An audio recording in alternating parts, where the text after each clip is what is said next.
Welcome to the video book summary of Epictetus, Discourses and Selected Writings. This book was published in 1999 and weighing 233 pages.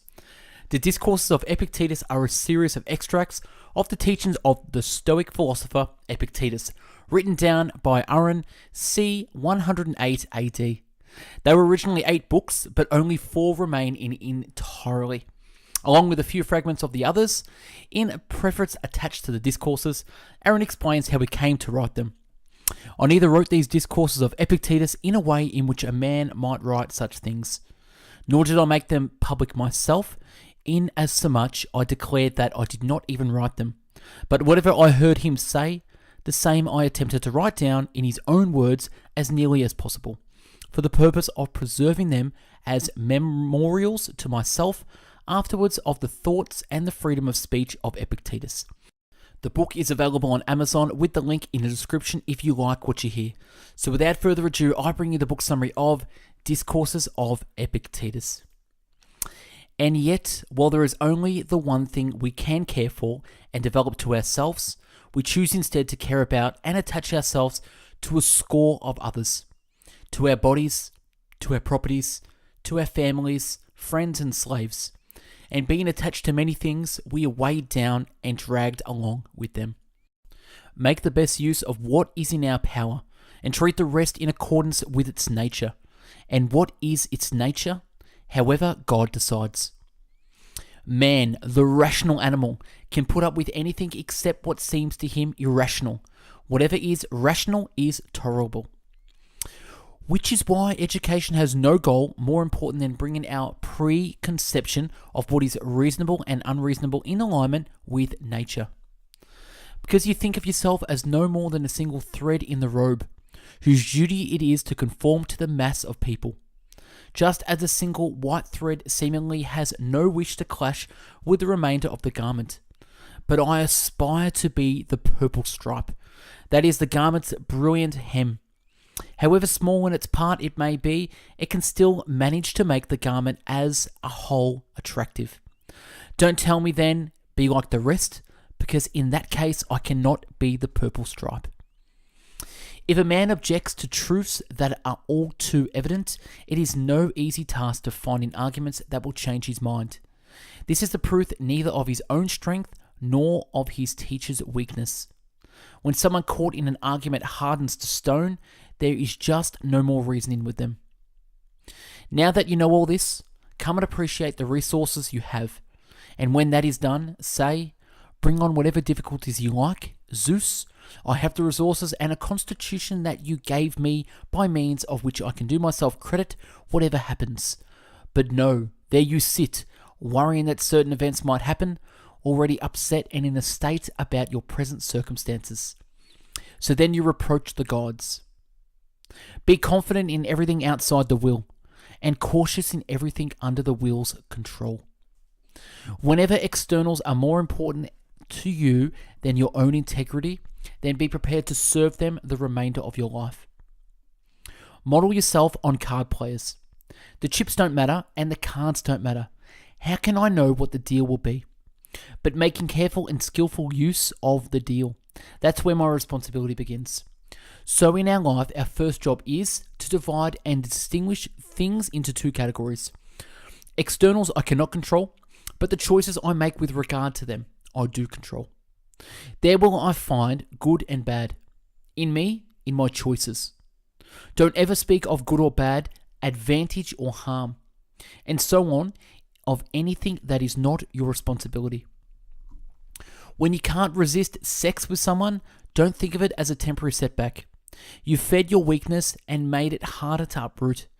It is inevitable that continuous behavior of any one kind is going to instill new habits and tendencies, while steadily confirming old ones. It will even do to socialize with men of good character, in order to model your life on theirs, whether you choose someone living or someone from the past. Just pay attention to the way you behave and you will discover the school of philosophy you really belong to. You'll discover that the majority of you are Epicureans, a few Papidics, but often grown soft.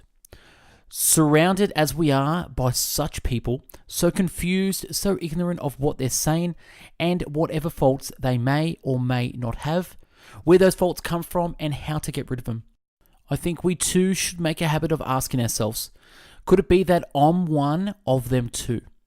What illusion about myself do I entertain? How do I regard myself? Or as another wise man, as someone with perfect self-control? Do I too ever make the boast about being prepared for whatever may happen? If I don't know something, am I properly aware that I don't know it? Do I come to a teacher as ready to submit to his instructions as if it is issued from an oracle? Or am I the one of those little snouts who attend schools for the sole purpose of memorizing its doctrines and becoming familiar with books previously unknown to me, so that I can lecture them to others? It is inevitable if you enter into relations with people on a regular basis, either for conversation, dining, or simple friendship, that you will grow to be like them. Unless you can get them to emulate you, place an extinguished piece of coal next to a live one, and either it will cause the other one to die out, or the live one will make the other reignite. Since a lot is at stake, you should be careful about fraternizing with non-philosophers in these contexts. Remember that if you consort with someone covered in dirt, you can hardly avoid getting a little grimy yourself. Freedom is not achieved by satisfying desire, but by eliminating it. Assure yourself of this by expending as much effort on these new ambitions as you did on those elusive goals. Work day and night to attain a liberated frame of mind. So choose either regain the love of your old friends by reverting to your former self, or remain better than you once were and forfeit their affection. Just keep in mind, the more we value things outside our control, the less control we have. And among things outside our control is not only access to, but relief from public office, not just work, but leisure too. It is not events that disturbs people, it is their judgments concerning them. If someone succeeds in provoking you, realize that your mind is complicit in the provocation, which is why it is essential that we not respond impulsively to impressions. Take a moment before reacting, and you'll find it easier to maintain control. Keep the prospect of death, exile, and all such apparent tragedies before you every day, especially death, and you will never have an abject thought or desire anything to excess. If you're wrong to do it, then you should shrink from doing it altogether. But if you're right, then why worry how people will judge you? Never identify yourself as a philosopher or speak much to non-philosophers about your principles. Act in line with those principles.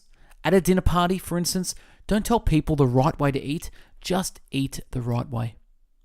And finally, decide that you're an adult who is going to devote the rest of your life to making progress. Abide by what seems best as if were an inviolable law. When faced with anything painful or pleasurable, anything bringing glory or disrepute, realize that the crisis is now, that the Olympics have started and waiting is no longer an option, that the chance for progress, to keep or lose, turn on events of a single day. That's how Socrates got to be the person he was, by depending on reason, to meet his every challenge. You're not yet Socrates, but you can still live as if you want to be him. And that's a wrap on this amazing book, Epictetus, Discourses and Selected Writings. Let me know in the comments what stuck out in this summary for you.